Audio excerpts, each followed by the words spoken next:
My name is Iliyas Issatayev, and I am the founder and the CEO of Hero's Journey, an IT and fitness startup developing fitness studios with built-in gamification. We have successfully raised 1.3 million seed round. Hey everyone, thanks for tuning in and welcome to the Fundraising Debrief, the podcast where we share the real stories behind successful founders and the recent VC financing rounds. My name is Vlad Cazacu and I'll be your host today as we interview Iliyas Issatayev and follow his journey from M&A consultant to fitness club entrepreneur before deciding to revolutionize the gym industry using gamification. In this episode, we explore the challenges of raising capital outside of a major VC market and how anyone can leverage their strengths to create a compelling fundraising narrative. For more information about running a successful fundraising round, including show notes, highlight clips, and exclusive scenes, follow us on Twitter and Instagram at The Fundraising Debrief, as well as on our website at thefundraisingdebrief.com. This episode is brought to you by Flowlie, the all-in-one fundraising hub used by thousands of founders from 65 countries to plan their rounds, share their deck, and track access. Now, let's dive right in. Iliyas, such a pleasure to have you on the podcast. Thank you so much for accepting our invitation and joining us today. Thank you, Vlad, for having me. Absolutely. I'm really excited about this conversation. And I think we're going to have a lot of fun with it and discussing more about yourself, Hero's Journey, your latest seed round, which, by the way, congratulations on making it. It's been definitely an interesting year in the VC financing route. So props to you for being able to close this round. Yeah, thank you very much. We are very excited to finally have closed this round. I bet. And before we dive into Hero's Journey and your recent round, we'd love to spend a second on yourself. I mean, you started your career in consulting right after college, and at some point you made the jump into the fitness industry. And I would love to understand why, how, when. Give us a bit more context about this passion around building fitness studios. Yes, so to properly introduce myself, I should give a context that I'm entrepreneur based in Kazakhstan in Central Asia. So after university, I spent a little bit time working in PwC, in consulting, in some other companies, but I had always had this urge to be entrepreneur. I started my first business in 2012. So right now I have like 11 years of experience in business. Most of it, of course, is just traditional business. My first business was in grocery supermarkets, actually. That business didn't suit me well. So in 2014-15, I transitioned into fitness industry. My first project was I tried to bring American CrossFit franchising to Kazakhstan. It was successful initially, but we ended up failing with that business. It went bankrupt.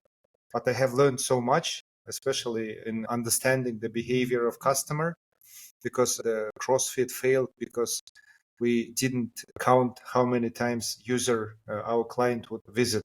So we would lose a lot of clients from the first contact. That led me to get back into a drawing board. I tried to start from the consumer, like what consumer wants. And I came up with this new idea, which was traditional business, but it was like right business model, right pricing. The project was called Invictus Fitness.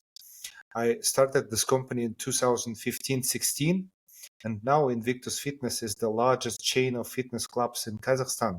We have like 30 clubs, a lot of which are really big clubs. Like if we are talking in terms of square foot, it's like 40,000, 50,000 square foot facilities. So it's traditional fitness. We are very successful. But along this journey, I have discovered that there is inherent problem in fitness itself. The thing is, a lot of our clients have long-term memberships, but they still don't go to fitness, and this is the problem. And when I tried to understand why this is, I've learned that because fitness was in its current form was invented in the US, in Venice Beach, California, when Arnold and all the other bodybuilders started to work out in 1980s.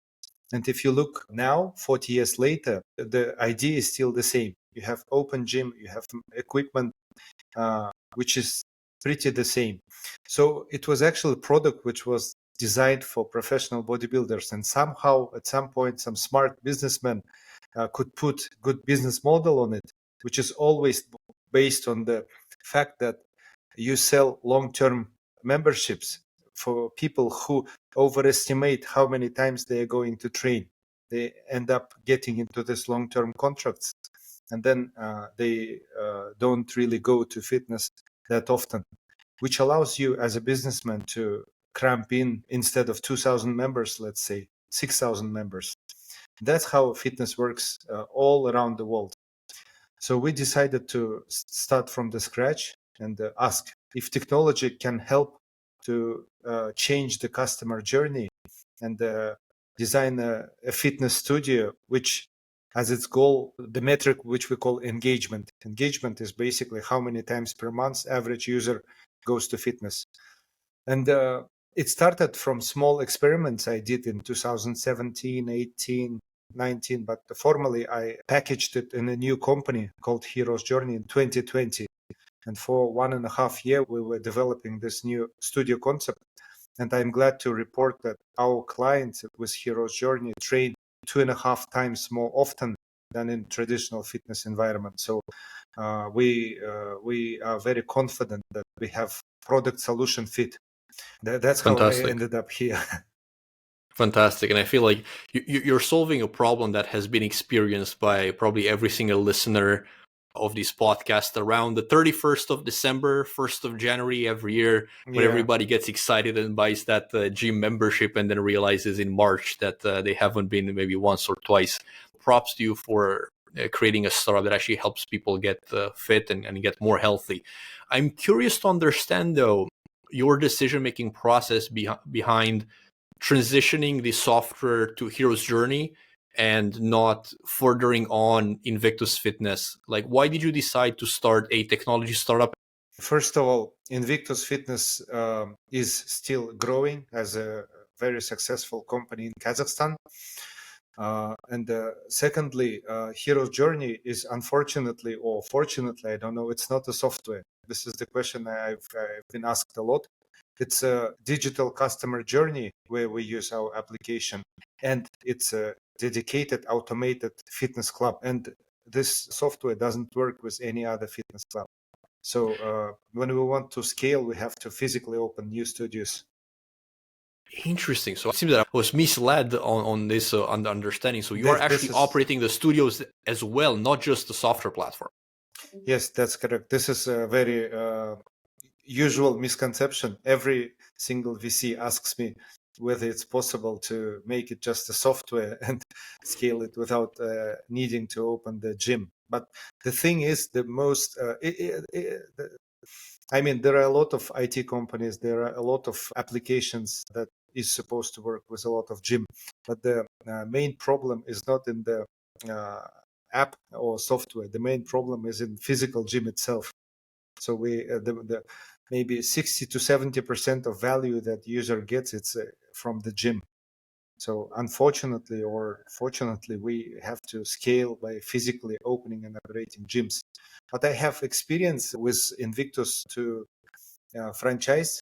So we hope that after a certain number of studios that we will open ourselves, we will change the strategy into asset light model, where we will no longer be opening gyms for our own capital, and instead we will be seeking franchising partners. So now moving into the actual round that you raised, because I'm very curious how this played out in the conversations with VCs, specifically around this whole idea of asset heavy versus asset light, having to actually open up new studios. What was the usual, or if any, pushback that you had on investors, and what convinced certain investors to say yes and deploy the capital versus others to stay on the sidelines? Yes, so you're right. This is the first showstopper for a lot of VCs, and this is the question number one. A lot of people ask, but somebody has to open physically locations, and if no one does, then for the next 40 years again, the fitness studios, fit gyms will be all the same. A thing that makes a lot of VCs change their mind is if they physically come and see Hero Journey for themselves, or even better, if they try to work out.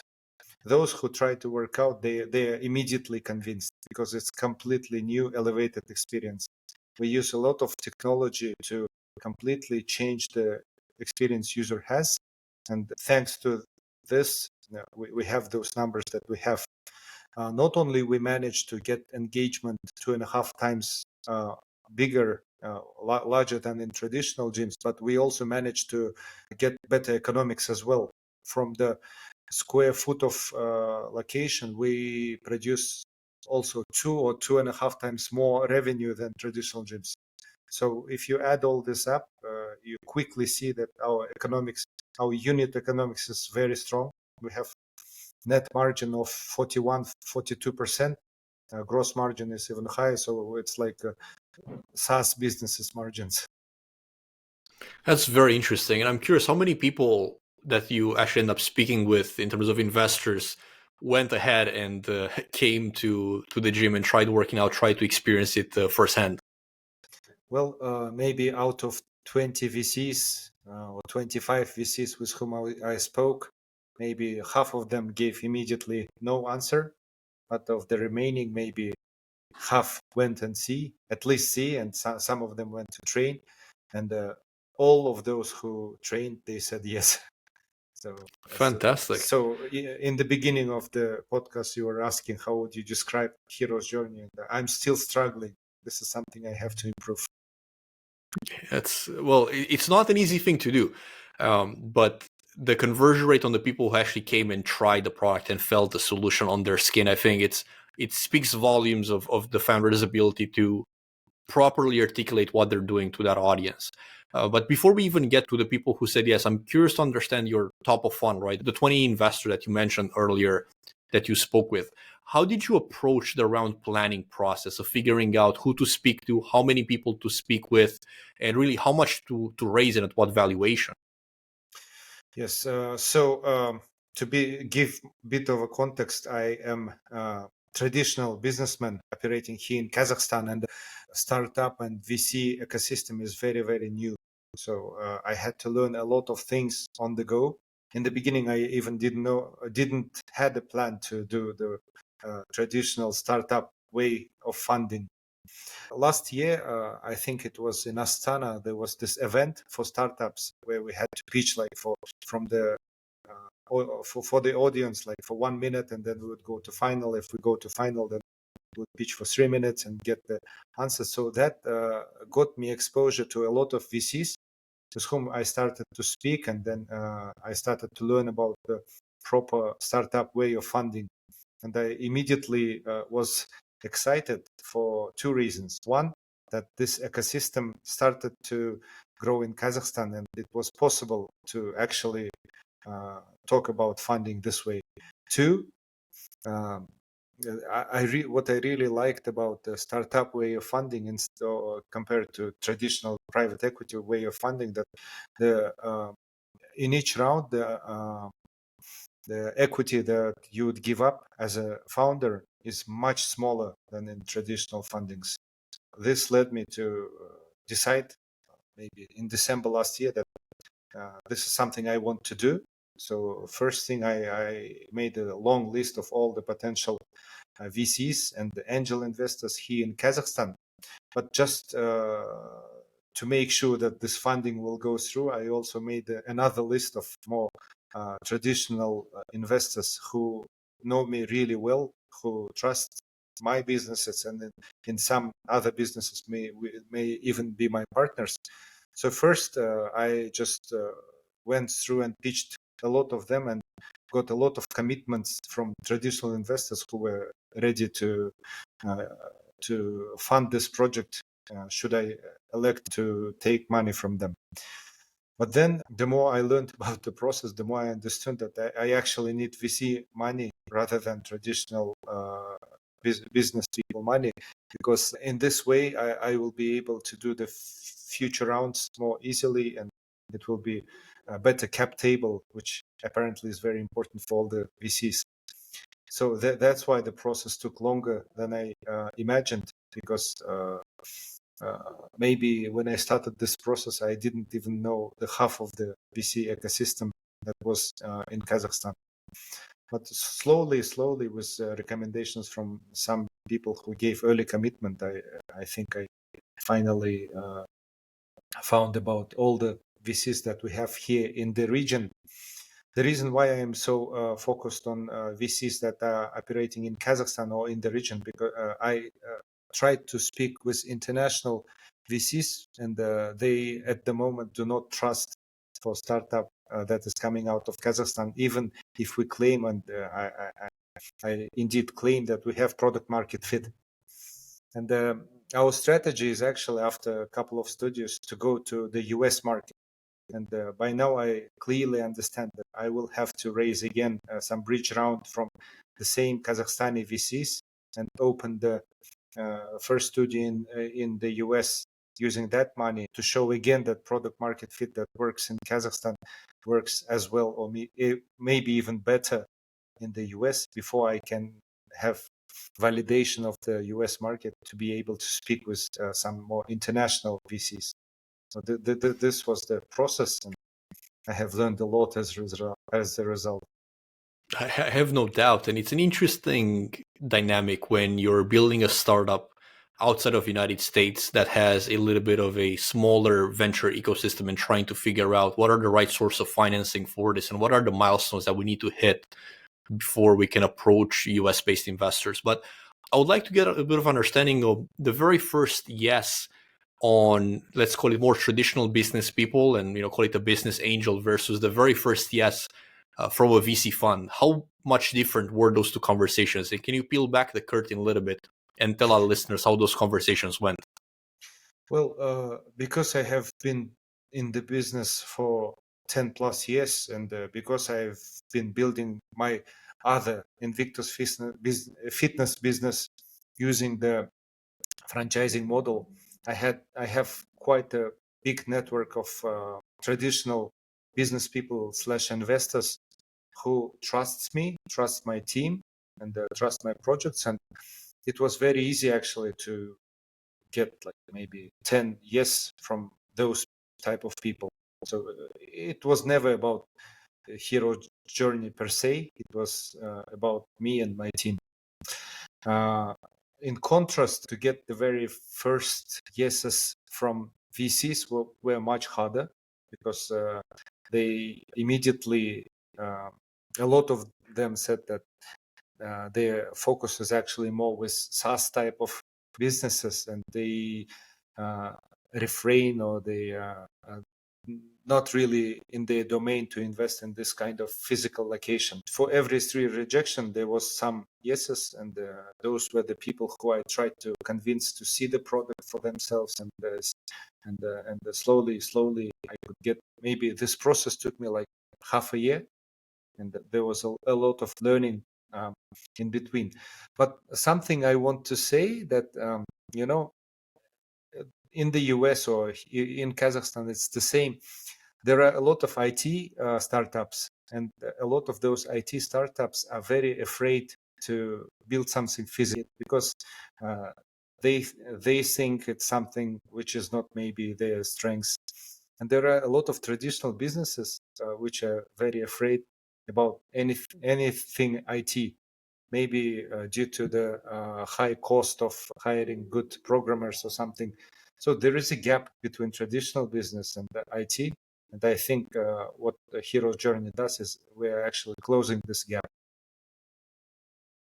And as you were pitching those investors and figuring out that if they're coming to actually see the product live and experience that feeling and experience that solution, they'll be much more convinced of potentially investing. I'm curious, how has your story around what you're really building evolved over that period of pitching, and what were some of the helpful resources that you tapped into, be it connections or accelerators or incubators or let's call it conferences or events that you took advantage of to be able to craft that compelling story that got VCs to say yes?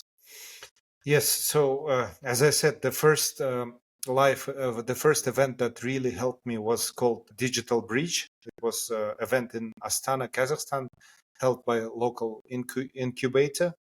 And I pitched there in front of maybe audience of 1,000 people, with in front of all the VCs and angel investors with whom I later had conversation on the same day. Project as a IT startup, because as I say, said before, I'm coming from traditional business background.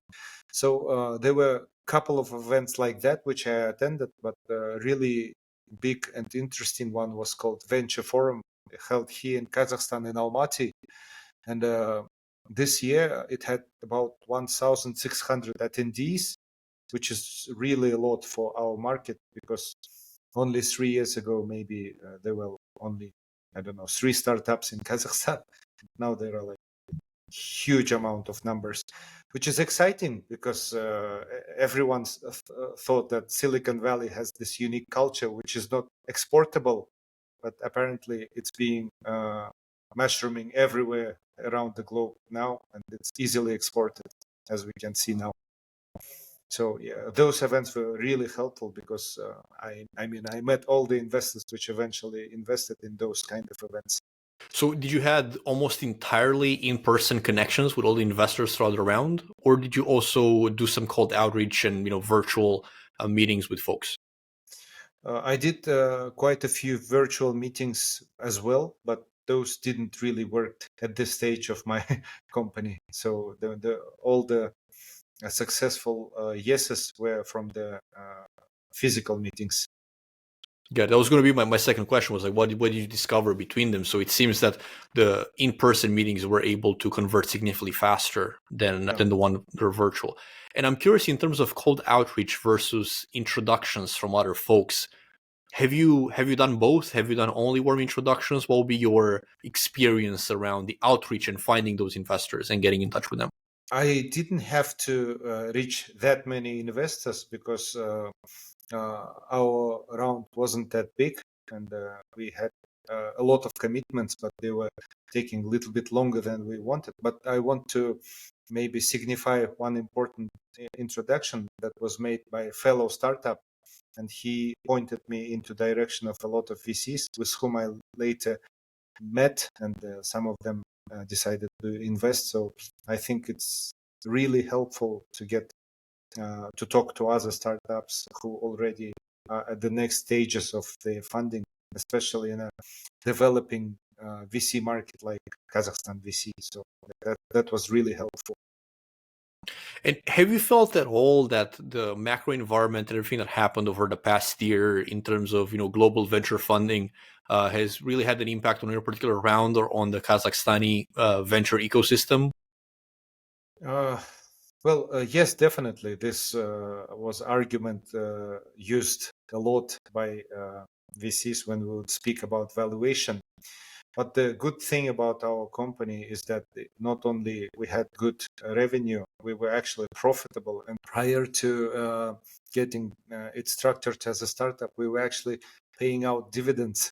So this is very different story. So we had infinite runway. We didn't really need to, didn't have this, urgency to invest now, to get money now. So we allowed ourselves, some time before deciding who are the right investors to be on our cap table.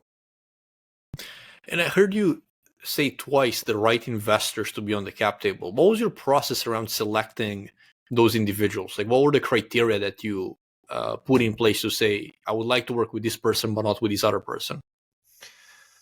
Well, first of all, I didn't have that great of a choice. As I mentioned before, the VC ecosystem is still very in developing stage in this part of the world. But the bare minimum for us was that the investor who will be on cap table should either be serial angel investor or structured VC. So this is bare minimum, and our lead investor is actually a fund which is multi-geography fund, and one partner is based in the US, and that's why we selected this fund to be our lead investor, because immediately from the conversation it was clear that they support our vision to go to the US market, and they will help us to do so. And I can attest that this was not only first impression. The partner is actually helping us a lot right now initial due diligence of the market. I'm glad to hear that. We actually had John from Big Sky Capital, which is probably the Yeah, yeah, person that you that's the mentioned. We guy. had, he's a good friend, and we had him on the podcast on the VC Architects a Yeah, few weeks back. So it's exciting to see both sides of the equation live on the podcast. Definitely a yes, great person to work with. And in terms of your now reflecting back on the raise, right? You were now able to successfully raise your round, what you were expecting to raise in the first place, and you've definitely learned a lot over the past yeah. 12 months. And I'm curious to understand if you were to go back to the day before you made the decision to raise venture capital and go on this journey, what would be some of the key points of advice you would give to yourself to hopefully make this process a little bit simpler or prepare yourself for what's to come? Yes, I think given the information I had at the time, I proceeded as quickly as I learned something. But if I could cut some corners with information I have now, I would just give myself the list of the universe of all the VCs that I know now, so that I would target them in the first place, and not refrain to talking to as many people as possible. Uh, as opposed to talking to them sequentially.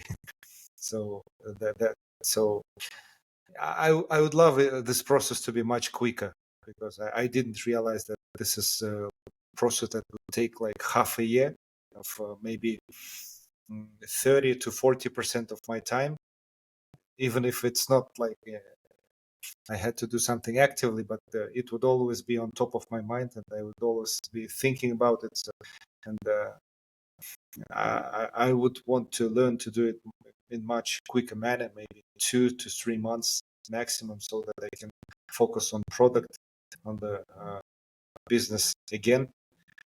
So yeah, something I didn't expect was how much time it takes.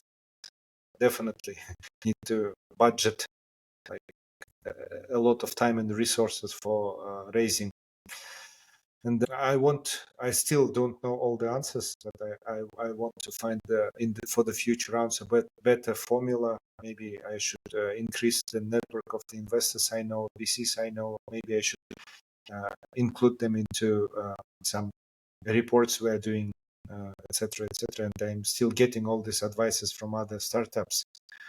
So I don't really know how to answer your question. I'm glad we have finished this funding round, but I don't feel particularly knowledgeable still to advise something. Interesting. It's always a learning process, right? And it's Yeah, constantly evolving. And quite frankly, the market has such a big role to play in that maybe some of the things that work in 2023 may not necessarily work in 2024. So I guess we'd only leave time to tell us that. But I heard you say in the beginning about this whole concept of talking sequentially versus talking to multiple people at the same time. And one of the things that you learned about running let me paraphrase it, a more tight process yeah. around fundraising. Can we explore that a little bit further and understand, for some of the founders, let's say, who are thinking about raising the pre-seed round right now, what does that mean, to speak with more people at the same time versus speaking with them sequentially in practice? A lot of investors would give you soft commits quite quickly, but then they would not follow up with those soft commits for multiple of reasons. And I think you should attribute some kind of probability, whether even if person says that he's in, maybe you should attribute 0.3, 33%, let's say, probability. So instead of talking to one person and waiting for him, you should talk to three people, and one of them should go through. So I think you should speak to 3 times as many investors than you think. That's what I mean, I guess. Because I thought that I have full commitment, and then a lot of them wouldn't go through, and then I had to go back and talk to other people again, etc., etc., which actually was the reason why it dragged on for so long. That's like incredibly practical advice. So I appreciate you sharing that. And I'm curious to understand from some of the investors who, issued a soft commitment but then backed out. How was your response to that? How did you manage that as a founder? I have very thick skin because I have been in business for 12 years, and my some of my other businesses in this market in Kazakhstan were much harder. So uh, it was not hard at all for me. But I can understand that if you are just starting, I remember how I would react when I was younger, when I was starting my first businesses. That those could be very disappointing and discouraging moments, and they can be very, very hard for startup founders. I would say that um, don't get discouraged. Just get back to the process, do it again and again and again and again, and it's just a numbers game. I think in order to close like maybe 3 to 5 investors to invest in your round, you may need to talk to 20, 30, 50 investors, depending on geography and the industry. Uh, and for me, it was a little bit easier than for maybe my peers here in Kazakhstan, because uh, I'm known here as a successful business person, especially in this industry, in fitness industry. So that gives me a lot of credibility when I'm speaking to anybody. But still, the process was a process for me. So I can understand that for a lot of startup founders, it can be much harder. So I think one should prepare to just, not to react to any no's, just to say okay and get ahead. Absolutely, and I think that's a great lesson to some extent of like it's going to be a hard process for most people. So if you believe coming into this that it's going to be an easy thing that's gone in a week, you may have your expectations shattered by the end of the first week, and understand that it's not, the world is not moving as fast as you would want it to move. It's not at all. I appreciate you sharing some of these stories with us, and I would like to move us into a quick rapid fire part of the Okay. podcast, which is all about you and a little bit less about the business, to get the listeners a better understanding of who really Iliyas is. And that's really our very first question, which is, what is one thing that people do not know about you that they should know about you? This is it's hard to say. Maybe one thing that I would want other people to know about me is that I'm very much a product guy. I'm very interested in the product, first of all.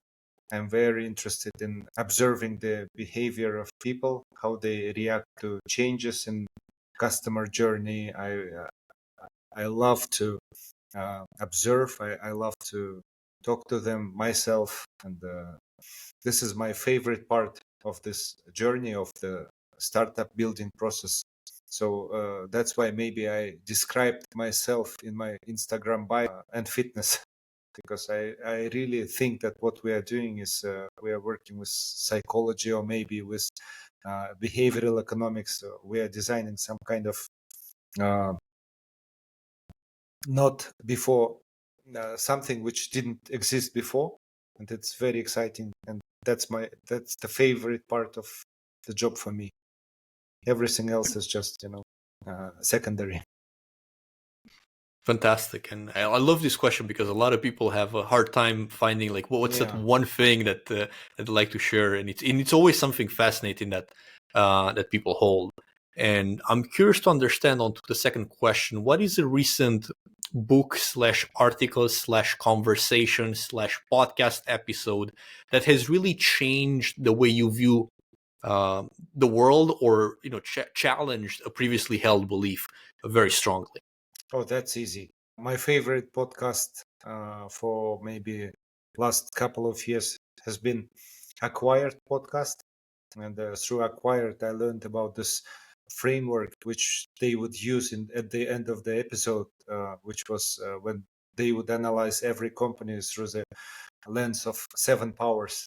I was like, what is 7 powers? And then I researched and I found out that it's a strategy framework by Hamilton Helmer, which is favored by Daniel Ek, by Netflix founder, and all these great CEOs. And I really dived into 7 Powers. It's I bought the book. I've read it several times. It's very mathematical. Thanks. I also have economics degree, so it was something I knew before. And when I now analyze any of my businesses, I always use 7 Powers framework, like to show me the way, whether we should prioritize this initiative or not, whether we should go into this direction or not. So in post PMF businesses, I always try to ask ourselves, are we building any of those 7 Powers or not? And the goal of startup post PMF is, of course, to build some of those powers. I'm glad you brought up the Acquired podcast, one of my favorite podcasts as well. And the episode on 7 Powers is great, but they also have so many other incredible episodes where dive really deep into certain. Yeah. But they would always analyze every company at the end of the Exactly. episode using this framework. Yes. Absolutely. So I'm happy when they brought him actually live on the podcast to discuss the book and the framework with the person who created it. Yeah. That's also awesome. One of my favorite ones. Yes. Third and penultimate question: what is one person that you've consistently looked up to over your career or your life? Well, right now it's Elon Musk. I'll show you something. This is Walter Isaacson book about biography of Elon Musk, and you'd say, yeah, that book just came out, but it's really hard to get it in Kazakhstan. So I had to ship it from the UK and with FedEx, and it cost me maybe 5 times more to ship it than to buy the book itself. So a true Elon Musk fan. Yeah. I mean, obviously, we all agree that he's jerk, that he's not a nice person, but the way he ignores the conventional wisdom and starts from the first principle and doesn't take anything for granted is just fascinating. And I have learned a lot, because what we try to do with Hero's Journey is exactly the same. We try to ignore everything that was known in fitness industry. We try to redesign it from the scratch, so that the goal will not be, efficiency of trainings, because as if your client is bodybuilder, but instead efficiency times frequency, which would give you the product. So yeah, definitely learned a lot from Elon Musk. And great answer. And I'm really curious to hear the answer to your the last question. A long-standing tradition that we have at the company, which is ending every conversation or meeting with a point of gratitude towards other team members, and we wanted to bring that into the podcast. So our final question to you is, as we end this podcast episode today, who is one person, and you unfortunately only have to pick one, that you would like to say thank you for or show some gratitude for their impact on your life or career? I would love to thank my father, who was also a business person. He was Soviet manager when Kazakhstan was part of Soviet Union, and he was one of the first business people when Soviet Union in 1986, when they did perestroika, allowed to register the first companies. So I think he had one of the first, maybe if not the first company registered in Kazakhstan, which was back then called cooperative instead of company. And he was not young, but still he had strength to reinvent himself, to adapt himself to private market, and eventually ended up being very successful businessman. And growing up, I grew up on all of his stories, because it was so fresh for him back then. He would always like to share that, and I grew up in this entrepreneurial childhood, and eventually when I graduated and started working myself, I couldn't see myself anything but as an entrepreneur. So I would like to extend my thanks to my father. Fantastic. Such a great answer. I'm really glad you shared that with us.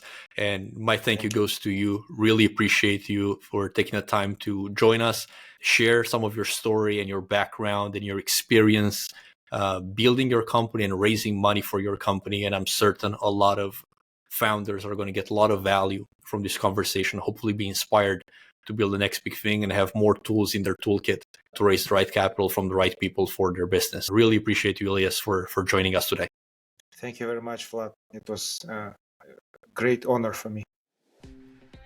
What a great conversation. If you enjoyed it, make sure to like and subscribe to our podcast and be on the lookout for a new episode in 2 weeks as we interview another amazing startup founder and debrief their successful fundraising story.